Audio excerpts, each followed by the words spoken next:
If someone told you that in 10 years, Chinese people would build a real city on the moon's surface, not a special effect from a sci-fi movie, not a temporary tent, but a permanent settlement where people can be born, grow up, and work, would you believe it? It sounds like something from a fantasy. But the China National Space Administration has already released a complete timeline. By 2028, robots will start firing bricks on the moon. By 2030, Chinese astronauts will go to the moon. The permanent base will be finished by 2035, and before 2040, a city on the moon that has many functions will be fully operational. It's even more surprising that just 20 years ago, China was trying to land a man on the moon. Today, it's the only country that has brought back moon soil. Human civilization is changing in an unexpected way. We are moving from a civilization that is only on Earth to a civilization that will be on other planets. China is ready to be the first country to make permanent homes on other planets. How ambitious is this plan? First, think about the moon's harsh reality. Many people think the moon has no atmosphere, but the truth is much scarier. The extreme conditions on the moon's surface can kill any life form within 72 hours. In 2019, cotton seeds brought to the moon by change sprouted successfully. This was a major achievement for humans. But all the plants died within just 3 days. Why? On the moon, it's so hot during the day that water boils. That's 3 times colder than the harshest regions on Earth, like Antarctica. This extreme temperature change of 250 degrees Celsius is enough to destroy any living organism. What makes this situation even more deadly is that a single lunar day lasts 14 Earth days, and a single lunar night also lasts 14 days. This means that any life form would have to endure 14 days of extreme heat, followed by 14 days of extreme cold. The moon is dangerous for life on Earth. Without an atmosphere, cosmic radiation from the sun hits the lunar surface directly. Earth's magnetic field is like an invisible shield made of molten metal that flows in the Earth's core. This shield blocks harmful solar rays from reaching the Earth. But the moon's core has long since cooled, leaving it totally unprotected. If you spend just 1 day on the moon, you'll be exposed to radiation levels that are hundreds of times higher than what you'd get from taking hundreds of X-rays on Earth in a row. This radiation can damage human cells quickly, which can lead to an increased risk of cancer. Even worse, normal metal walls can't block these high-energy rays. You need a lot of shielding to be protected. Meteorites are another constant threat. The many craters on the moon are not just a relic of the past. They are a continuing phenomenon. Space debris hits the moon every day. Earth faces similar bombardment, but our atmosphere protects us. When meteors enter Earth's atmosphere, the intense heat generated by friction burns them up, which is what we see as shooting stars.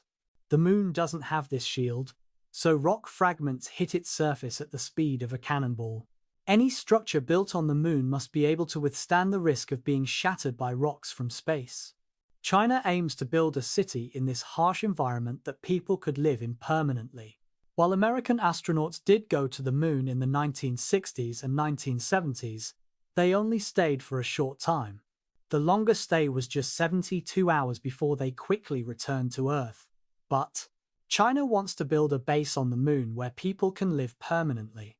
This is a whole other level of challenge. China has already started working towards this important goal. In 2019, the Change4 mission brought a special container to the moon. This container was like a small laboratory, and it was filled with special materials that could help scientists study the moon. Inside, there were cotton and potato seeds, fruit fly eggs, and yeast. The experiment tested whether these life forms could survive in the moon's environment, which has low gravity but a lot of radiation. Scientists put air, water, and nutrients in the container and watched what happened. At first, the experiment seemed to be working well. The cotton seed sprouted, growing tender green leaves and becoming the first plant to grow on the moon, but this exciting news only lasted a few days. The extreme temperature changes on the moon killed all the life in the containers. Later, Chinese scientists announced that every organism in the experiment died within days. This experiment showed that the moon is much harsher than we thought. It would be very hard to survive there for a long time, even if we had protection. This is exactly why China has put a lot of time and money into robotic exploration. Sending robots ahead to check the area makes sure that everything is ready for people to land. The whole lunar base program has three main parts. The first step is reconnaissance, which is currently in the middle to late stages. The change missions are doing the work. The second phase is construction, which is scheduled to begin in the 2030s. The third phase is habitation, which is expected to begin in the late 2030s. There are a few ways to build a base on the moon. The most direct method involves making all components on Earth and then sending them to the moon via rockets for assembly on the moon. This may sound simple, but it's very difficult to do. It's risky and it needs a lot of resources. It costs tens of thousands of dollars to transport just 1 kilogram of material to the moon, and building a complete base requires shipping hundreds of tons of materials. This makes it an economic burden that is nearly impossible to bear. The second approach is smarter and better for the environment, using resources where they are found. In other words, we need to build the base using materials that we can easily find on the moon. This is exactly what China is working on now. In 2028, a mission named Change-8 will launch. It will carry a special machine to the moon. The machine will try to change the moon's soil into building bricks. The way it was built was very smart. Robots will collect soil from the moon. The robots will pack this regolith into molds that are shaped like bricks. Then, the filled molds will be placed in a high-temperature kiln. When it's exposed to intense heat, the regolith changes chemically, forming a hardened solid. This method allows for the production of bricks in various shapes, including rectangular, cubic, arched, and other essential shapes needed for construction. Next, another set of robots stacks the fired bricks. They use a special mortar to stick the pieces together, building structures that aren't very tall. You can also lay the same bricks on the ground to build roads and landing pads for spacecraft. These thick stone bricks have many benefits. First, they protect you from cosmic radiation and meteorite impacts. Second, they are very good at keeping heat in, even when there is a big temperature difference between the moon's day and night. However, brick construction has some clear disadvantages. The main problem is that it can't keep the air pressure inside steady. The base needs to have an atmosphere to let astronauts breathe and live. Rectangular brick structures, with their angular edges, are not strong enough to handle the pressure inside. This is why pressure vessels like gas tanks and water towers are designed as spheres. Their curved surfaces distribute pressure more evenly. Even if brick walls are used on the outside, an extra circular structure that creates pressure must be installed on the inside too. Create a base that is truly suitable for people to live in. China is also exploring a more futuristic building concept called the Lunar Pot. This uses 3D printing technology to create buildings. Instead of laying bricks one by one, it builds the structure directly through continuous printing. But this approach makes things more complicated. You can't print in 3D with lunar soil. You have to mix it with a special binder first. Right now, the binder needs to be transported from Earth, so it isn't completely self-sustaining. However, the lunar pot design has its own benefits. Before 3D printing begins, automated machinery puts down a thick, concrete-like base layer on the lunar surface. This foundation, made from lunar soil, provides a sturdy base and absorbs vibrations from frequent moonquakes. Yes, the moon has earthquakes.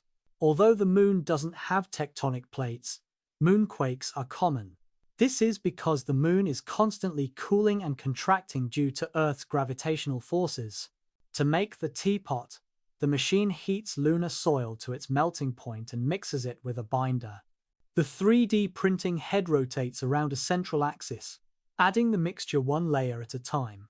The teapot is shaped like an eggshell. Eggshells are strong because they can handle a lot of pressure without breaking. The lunar teapot has 3 layers. an outer shell, an inner shell, and triangular ribs that provide strength. This design lets you pressurize the base directly, so you don't need extra inner lining structures. The multi-layer design also protects against various hazards on the moon and keeps the inside warm. Another advantage of 3D printing technology is that it can be used to build tall structures. It makes sense to build skyscrapers on the moon. Since the moon's gravity is only 1/6 of Earth's, humans can easily climb up and down without getting tired. Also, there is no wind because there is no atmosphere. This means that there is no risk of strong gusts of wind knocking over structures. On Earth, wind forces are a big part of designing tall buildings, but this isn't a problem on the moon. These construction plans are both bold and practical, but they all depend on solving one important problem: energy. Lunar bases need stable, reliable power for various functions, such as firing bricks, 3D printing, and maintaining base operations like lighting, temperature control, and life support systems. China's answer to this challenge is nuclear energy. In May 2025, the governments of China and Russia announced that they would work together to build a nuclear power plant on the moon. This partnership makes sense. Russia has wanted to play a big role in China's lunar base projects, but it wasn't clear what Russia's unique contribution would be. For example, in 2023, the Russian Space Agency launched its Lunar 25 probe. The goal was to land on the moon and work together with China's change missions during the reconnaissance phase. However, the probe lost control and crashed directly onto the lunar surface. Since then, Russia has not tried any similar lunar exploration missions. But there's one thing Russia is really good at: building nuclear power plants. The Russian state-owned enterprise Rosatom is the top company in the world for making nuclear reactors and enriched uranium. They build nuclear facilities in the US and send nuclear reactor technology to many other countries, including Belarus, Bangladesh, Turkey, and Egypt. They even built a floating nuclear power plant off the Siberian coast in the Arctic Ocean to supply electricity to remote regions. Therefore, for Russia, building a nuclear power plant on the moon, while an unprecedented challenge, is possible. In many ways, the moon is a better place to make nuclear energy. For example, cooling reactors are a big problem on Earth because they need a lot of water to cool down. On the moon, however, reactors can simply be placed in areas that are always in shadow. Lunar nights are very cold, and areas that never get sunlight are just as cold. The bottoms of deep craters, for example, have temperatures that stay below where nuclear power plants built in these areas would eliminate any concerns about reactor overheating. Nuclear waste disposal is another advantage. On Earth, storing and managing nuclear waste long-term is a big problem. It must be stored deep underground to prevent contamination. On the moon, however, the situation is entirely different. The moon is already constantly bombarded by cosmic radiation from the sun. This makes the environment very radioactive. The extra radiation from nuclear waste would not make things worse. The moon doesn't have a biosphere or a water cycle, so there's no way for radioactive materials to spread through food chains or water sources. If the first construction project on the moon goes as planned, China has already outlined a more ambitious plan to live on the moon. They will do this by moving operations underground. China has shown a lot of interest in exploring the tubes of lava on the moon.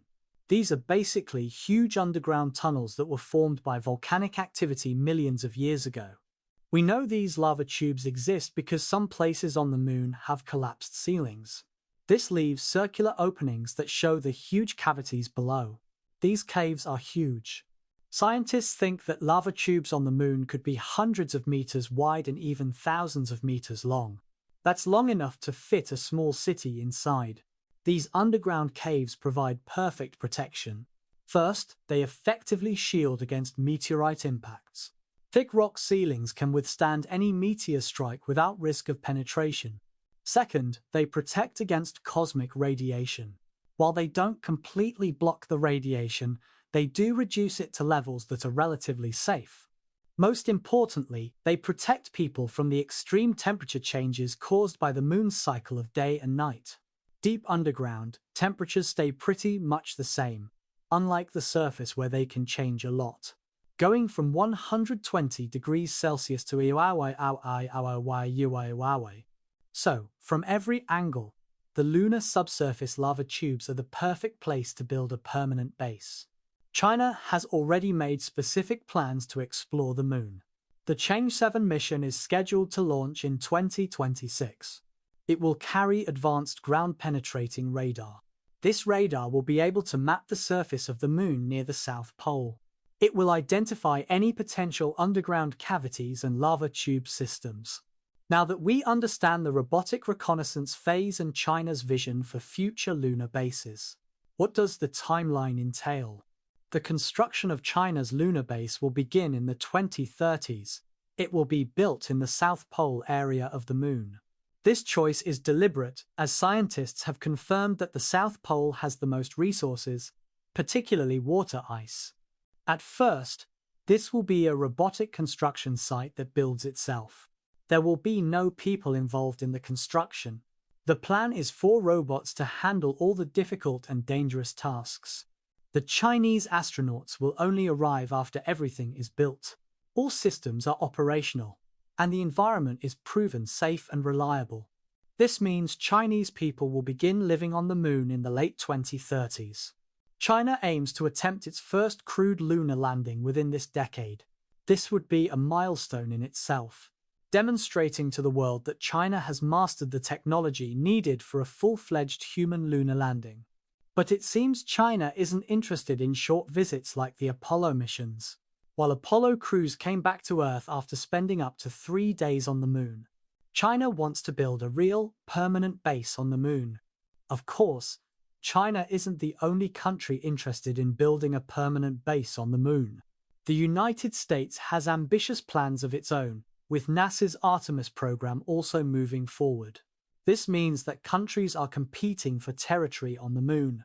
They want to be in the best spots, especially near water ice.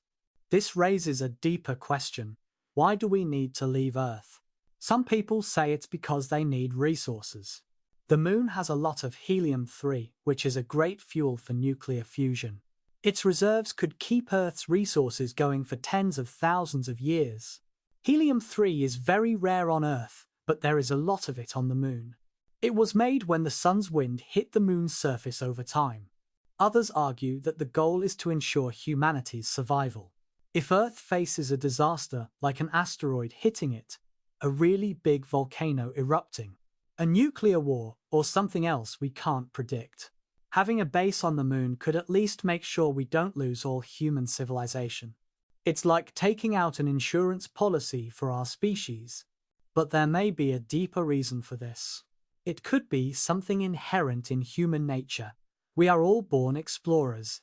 Tens of thousands of years ago, our ancestors left Africa and gradually spread across the world. Centuries ago, brave sailors traveled around the world, discovering new continents. Now, we must explore the stars and oceans.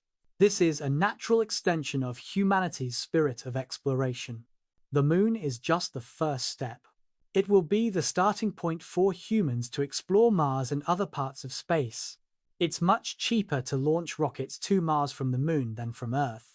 The moon has low gravity, so it takes much less energy to launch things there. In addition, we can use the resources available on the moon to make rocket fuel. This means that we won't need to transport anything from Earth. Even more importantly, all of this is happening while we are alive. This isn't some distant future. It's a reality that will happen within the next 10 years.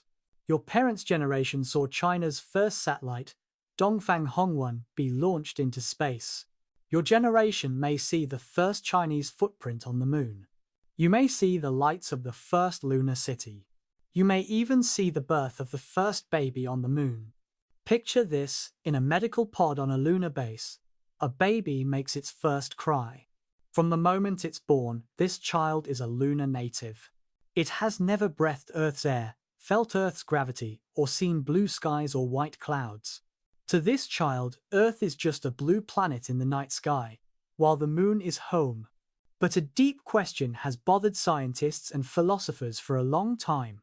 When people truly live on the moon for many generations, will children born and raised there still consider themselves Earthlings? Where would they consider their true home? This isn't just an identity crisis. It involves fundamental biological changes. The moon's gravitational force is only 1/6 of Earth's. People who grow up in this low-gravity environment adapt physically. Their bones may become less dense, needing to support far less weight. Their muscles wouldn't need to be as strong either. This means that people who are raised on the moon might never be able to live on Earth again. If they came here, 6 times the gravity would crush their bones, and their hearts wouldn't be able to handle it. In terms of their physical reactions, they would not be considered Earthlings. So, would they be considered a new species? From a biological standpoint, if 2 groups of animals can't freely interbreed and have healthy babies, scientists might say they are different species. Although they are genetically identical, humans born on Earth and on the moon may have too many differences in their bodies to live together. We don't have all the answers yet, but we're getting closer. Maybe we'll find the answers to these questions while we're still alive. This will be a truly new era for humanity as we become a species that lives on other planets for the first time. Building a whole city on the moon would require many technical details. Take water, for example. Humans need to drink water, use water for personal hygiene, and use water for agriculture every day. The dark regions at the south pole of the moon contain water ice, which is a key reason why the South Pole is a good place to base operations. However, getting this water ice out, cleaning it so it's good to use, and setting up a closed water cycle system are really hard. Another important issue is making sure everyone has enough food. It's very expensive to transport food from Earth over the long term. The lunar base must develop its own farming system. This means growing crops in greenhouses with artificial lighting, precise temperature and humidity control, and recycling all water and nutrients. Scientists are studying which crops can grow well on the moon. Potatoes, wheat, and vegetables might be good choices. It's also important to produce and recycle oxygen. There is no oxygen in the air on the moon, so the base must make its own oxygen. One way to do this is to use electricity to separate water into hydrogen and oxygen. Oxygen is used for respiration, while hydrogen serves as fuel. Another approach extracts oxygen from lunar soil. The soil contains abundant oxides that release oxygen through chemical reactions. Waste management systems need to be designed carefully. In a closed environment, all waste must be recycled. Human waste can be used to make fertilizer for farms. The carbon dioxide that plants exhale can be used for photosynthesis. All water must be recovered and reused. This requires a very advanced life support system that acts like a complete artificial ecosystem. Communication poses another challenge. The moon and Earth are about 380,000 kilometers apart. Electromagnetic waves travel between the 2 planets in about 2.5 seconds. This makes it impossible to have real-time conversations, and it causes delays in every exchange. A lunar base must be able to function independently. Without being able to receive immediate guidance from Earth, astronauts must be able to handle most emergencies on their own. Medical facilities are very important. If someone gets sick or hurt on the moon, they can't just go back to Earth for treatment right away. The base must have all the medical devices and medicines that astronauts need. The astronauts must also include doctors who have been trained to work in space. In serious medical emergencies, doctors on Earth might need to perform surgery using robotic systems. Mental health is another big challenge. Being stuck in small spaces for a long time, away from Earth and family, can be very hard on your mental health. The lunar base must have enough areas for the crew to gather, places to relax, and support systems to help them stay mentally well. Legal and governance questions are also coming up. Who owns the lunar base? Who establishes its laws? If people born on the moon have never visited Earth, what nationality would they have? The 1967 Outer Space Treaty and other international space laws prohibit any nation from claiming ownership of the moon. But once a permanent base is set up, how will we define actual control? These are the most difficult legal challenges we have ever faced. We also need to rethink economic models. How would lunar bases support themselves? The government can't keep giving money to the arts forever.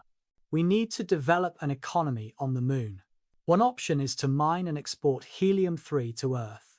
The moon might also become a destination for space tourism, with wealthy individuals paying very high prices for lunar experiences. Scientific research is also important. The moon is the best place to look at the stars because there is no air to block the view. We also need to set up a system to teach people about this. If families truly settle on the moon, their children will need to go to school. What would a school on the moon look like? What would the classes cover? Would it focus on space science and engineering? Is it still important for these children to study Earth's history and geography? Or should they focus more on the moon and survival skills in space? It's also worth thinking about how culture changes over time. Will people living on the moon develop their own unique culture? In low gravity, movement and dance could be done in new ways. Artistic expression would be inspired by the moon.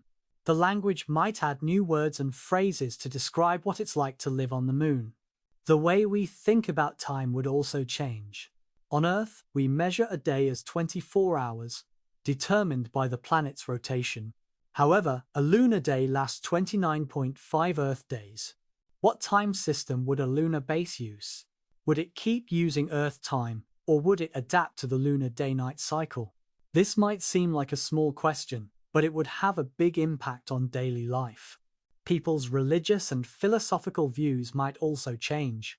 If you were on the moon and looked back at Earth, you would see that all the fighting and disagreements on Earth are small compared to the big picture. This could lead to new ideas about life and spirituality. Would churches, temples, or mosques be built on the moon? Or might we see the emergence of entirely new belief systems? When it comes to the technical details, the plan is to expand the lunar base over time.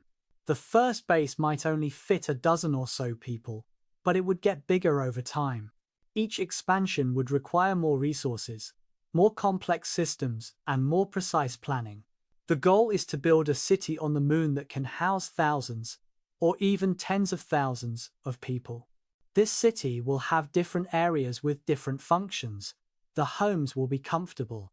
Industrial zones will handle resource extraction and processing. Areas used for farming will produce food. Research zones will conduct experiments and studies. There will be commercial zones with services and entertainment. We also have to think about transportation. How will people move around the lunar city?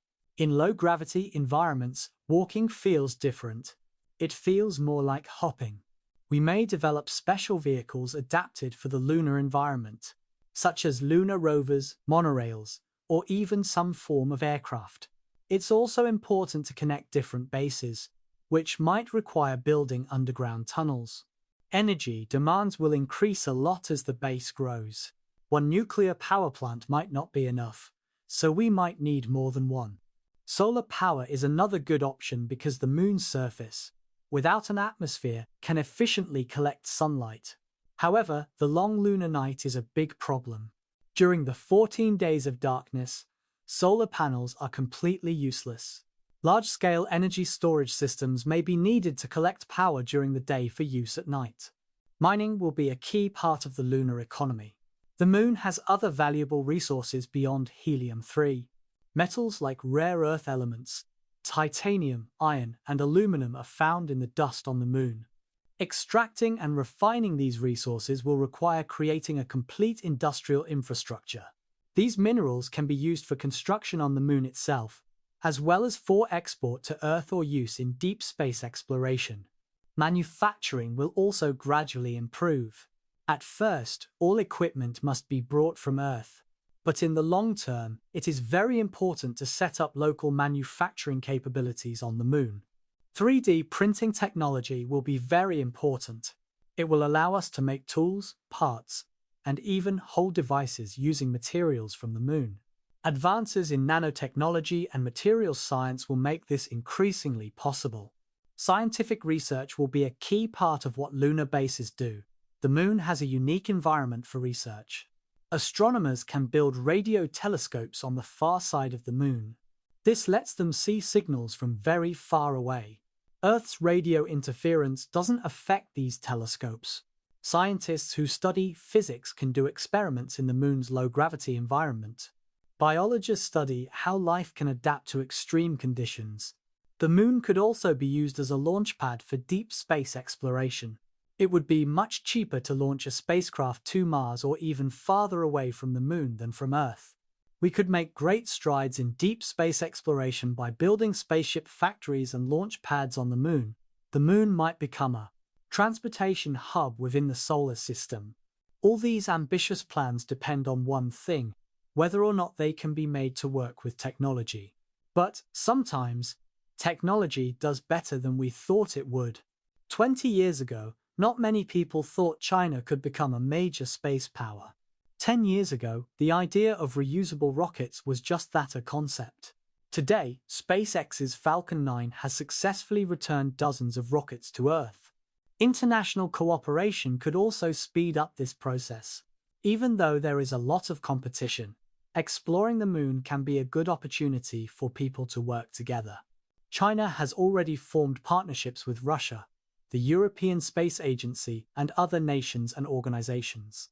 If countries work together to build lunar cities, they will be able to do it much faster.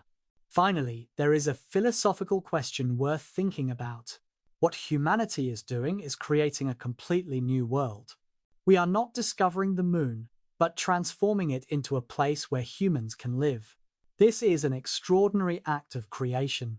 We're building more than just buildings and facilities on the moon. We're creating a new civilization there. Which of Earth's traits will this new civilization inherit? Which one will it discard? What new characteristics will it develop? How will the relationship between people living on the moon and people living on Earth change over time? Will they stay close, or will they drift apart over time? After many generations, will they still consider themselves part of the same species? We don't have all the answers yet, but we'll learn more over time. We are at a critical moment in human history. For thousands of years, human civilization has only existed on Earth now. We are ready to take that step and become a truly spacefaring species. China plays a very important role in this process. Each step in the lunar exploration program, from Change 1 to Change 4, from lunar orbiters to landings on the far side of the moon, brings us closer to the ultimate goal. The 2028 brick firing experiment, the 2030 crewed lunar landing, the 2035 permanent base, and the 2040 lunar city are not just ideas. They are real goals that are already part of national planning. Only time will tell if these plans will come to fruition. There may be delays or unexpected challenges, but the direction is set and humanity will keep moving forward. The moon is just the start. Mars is waiting, as are Jupiter's moons, and the whole solar system is waiting for humanity to arrive. In the future, historians may call the years from 2020 to 2040 the second age of exploration. The first saw European explorers sail into uncharted seas, discover new continents, and reshape the world. This time, humanity is setting sail for the stars, ready to explore and discover the whole universe. This is not a task that can be completed by one nation alone. It is a shared mission for all of humanity. Even though there's competition, we all ultimately want the same things. When the first child is born on the moon, when the lights of the first lunar city illuminate the night, when humanity establishes its first true home beyond Earth, this will be a victory for all of humanity. A significant step by intelligent life into the cosmos. If one day lunar base is open to everyone and you have the chance to be among the first to live on the moon, what would you choose? Would you board that spacecraft headed to the moon, starting a new life in that totally new world 380,000 kilometers away? Or would you choose to stay on Earth and watch as humans explore new places? This is not an easy decision. When you leave Earth, you leave behind everything you know. This includes your family, friends, the environment you're used to, and the way of life you're used to. It means adapting to a completely new environment, facing many challenges and dangers you're not familiar with. But it also means becoming part of history, writing a new chapter in human civilization.